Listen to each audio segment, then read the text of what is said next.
So it's thank you from Tim Della for that excellent spot of commentary, and it's hello to me, Martin Cross, for commentary on this second heat this morning of the Double Sculls race.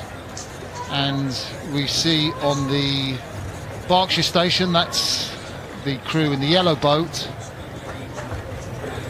two athletes from Fulham Reach and Elizabethan Boat Club. Essentially they're Westminster School old boys, and on this right-hand side, that's a composite boat from Newcastle University if you prefer, and Durham University. We'll talk about them as they go down the track.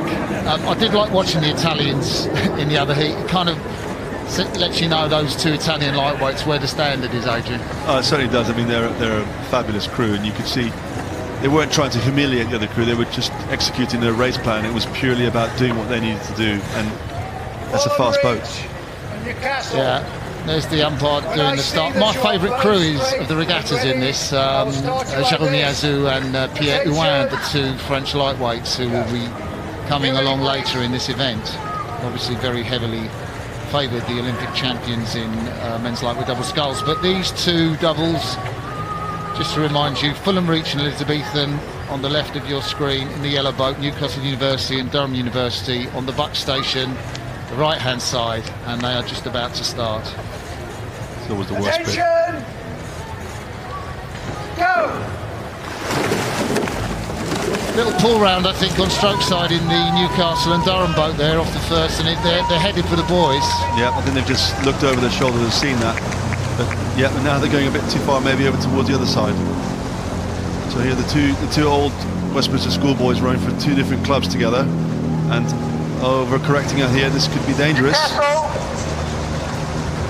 It's always a lot of fun on the double sculls, particularly if you haven't had that much training on the Henley course. I would think that the Newcastle and Durham crew, there we see stroke Tom Fielder, previous winner here of the Varley Cup. That's for junior quads, I think, back in 2009. He won it with Westminster, so he's a very experienced sculler. He would have sculled along those booms, Adrian.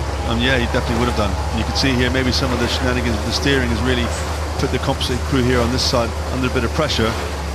So we'll just see how it unfolds from here on in. But both seem really competent sculling boats, actually.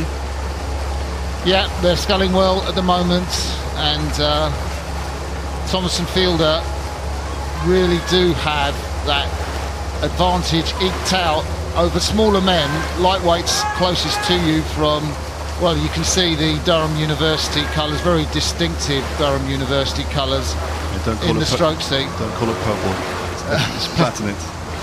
Platinum, I don't even know what that colour is. It's purple. So here he's such a tall lad in the stroke of the Elizabethan and Fulham Reach Boat Club. Tom Fielder, he really sits up tall, and the arc of his blades is phenomenal with his reach. Yeah, he's got great levers, hasn't he? Got long legs and arms, really makes it easy for him to row long. But here the composite crew from Newcastle and Durham starting to make some inroads, maybe coming up to being level at the moment, only about 2 minutes into the race.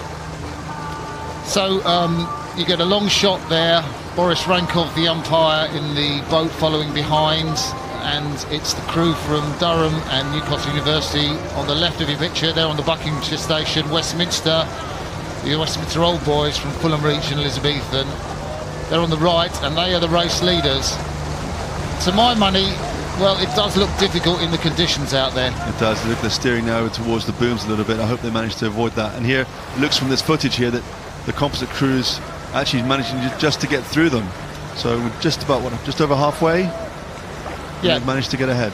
By rights, I mean, these guys are experienced under 23 internationals. They were in the quad that did so well last year in Rotterdam.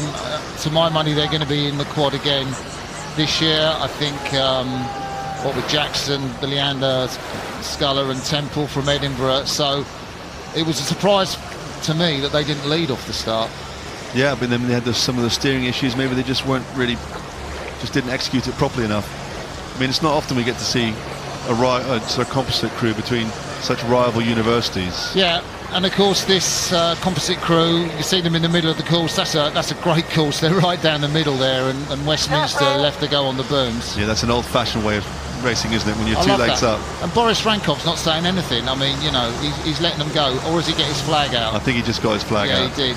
I suppose it's a, now that we can see it on the screen, but in the old days, if you got up, you definitely moved over and tried to give them some wash. It was very sweet earlier in the boat base because they had Wade Craggs, the chief coach of Durham University, and Angelo Savarino, the chief coach of Newcastle University, and they were both cleaning that boat. Oh, really? Yeah, and I said, do you guys coach here? And Wade goes, no, I think Shep coaches this boat.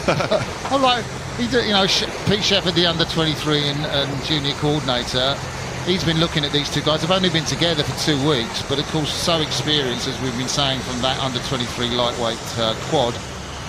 And they've really moved away, haven't they? In the last minute and a half, they've just put distance on the other crew, and the other crew looks just to be struggling. You kind of say 2 boys like this, they're obviously friends, and they've rowing at different clubs, and they've decided last minute to do this. I wouldn't say they were struggling, because I would say they've kept that length and rhythm the whole way down. I mean, they've kept the pace. Really, the other crew have just got into their rhythm and just motored. Yeah, and then they're just, maybe after the pressure they're under and not really getting a good start, they've relaxed into their rhythm and showing more of their boat speed, really. I mean, if I could get as far forward as Tom Fielder does or Pierre Thomas in the Westminster Old Boys boat, I'd be loving it, but I can't see those angles on my single anymore. I think you might blow your back if you've got that long forward nowadays. Yeah. So moving nicely together, aren't they, here? Really making it very uncomplicated and just dealing with the bouncy water really quite well. Yeah, it's good they've come here in the double. They're not in the quad. You might think, well, why aren't they in the under-23 quad? And that's because the other athletes that will come into that boat